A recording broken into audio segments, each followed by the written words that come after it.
নমস্কার বন্ধুরা, তোমরা সবাই জানো দিলীপ ঘোষ আবার স্বমহিমায় ফিরেছেন। কেন ফিরেছেন? কারণ অমিত শাহর সাথে বৈঠক করার পর ১ ঘন্টার উপরে বৈঠক করার পর বিজেপির মধ্যে দিলীপ ঘোষকে আবার সেই তার পুরনো জায়গায় ফিরিয়ে দেওয়া হয়েছে।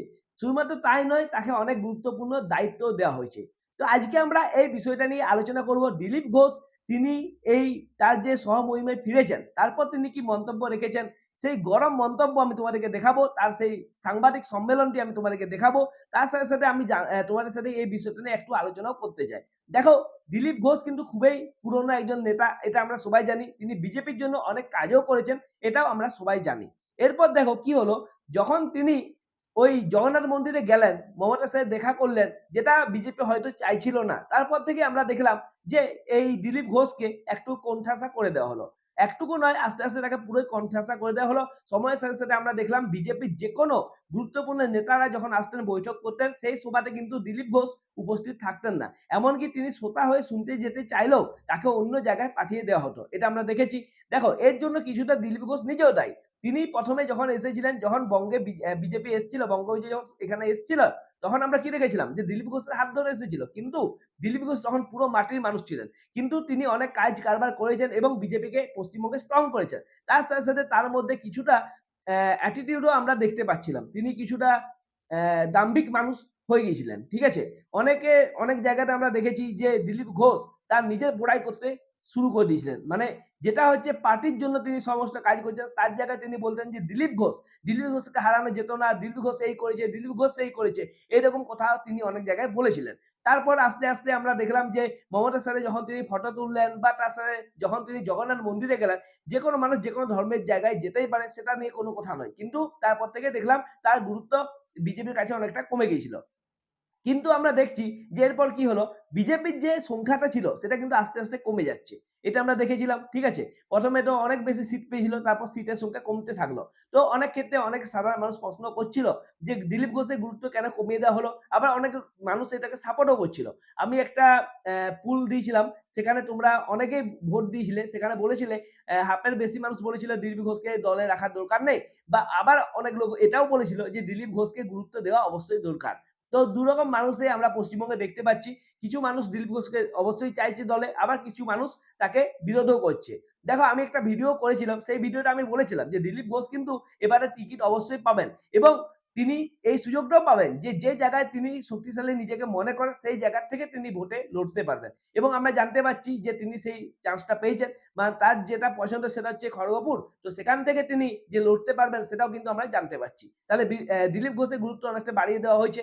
এবারে আসল বিষয়টা আসি, মানুষের পছন্দ।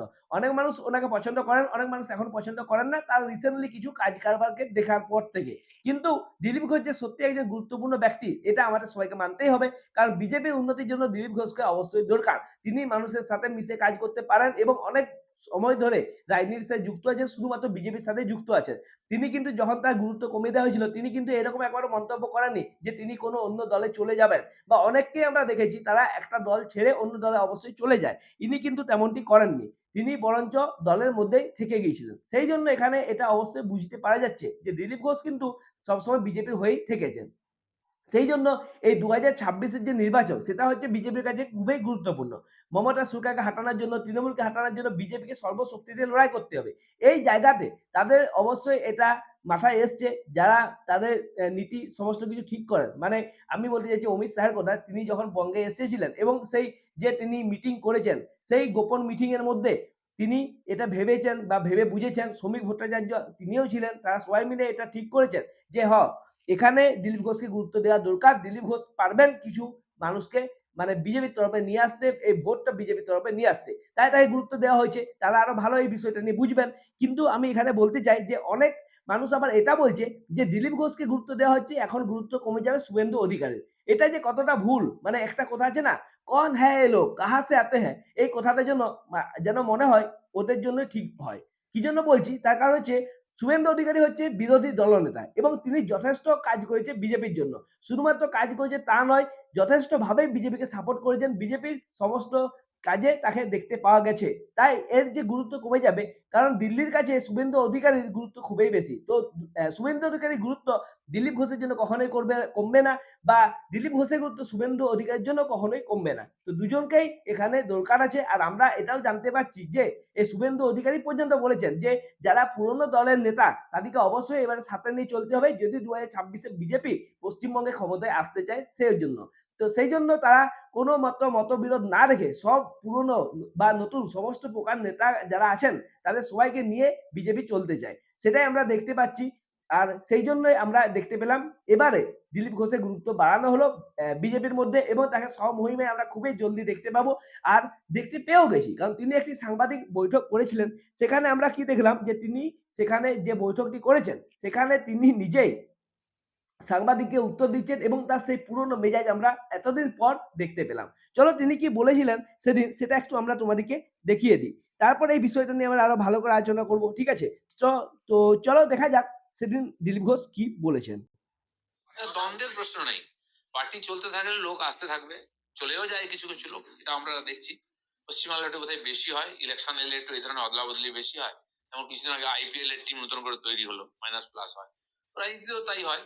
যেন নতুন লোক এলে কি হয়, তাকে এই পার্টির কালচার শিখতে হয়, সংস্কৃতি, কার্যপদ্ধতি।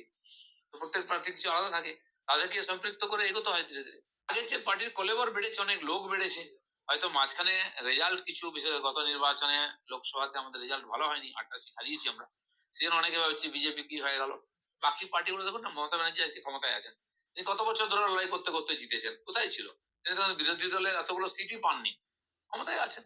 তো হয় পরিস্থিতির কারণে, বিভিন্ন কারণে এখন সারা ভারতবর্ষে বিজেপি আছে, বিভিন্ন পরিস্থিতি জেতার অভিজ্ঞতা আছে। আর সেই কেন্দ্রীয় নেতারা এখানেও নির্বাচন পরিচালনা করবেন আমাদের সামনে থেকে। তো সেই জন্য লড়াইটা এবার একটু অন্য আঙ্গিকে হবে। সবাই থাকলে যাবো, উনিও আমাদের নেতা, সুকান্ত দা আছেন, বা তাদের ছাড়াও আমি একাধিক জায়গায় যাব। কারণ কি, এই যে আমাদের 294টা সিট আছে, সব জায়গায় যদি সব মানুষের কাছে পৌঁছতে হয়, তাহলে আমাদের সবাইকে যেতে হবে। এক জায়গায় 4 জন মিলে সভা করি তো আমরা কভার করতে পারবো না।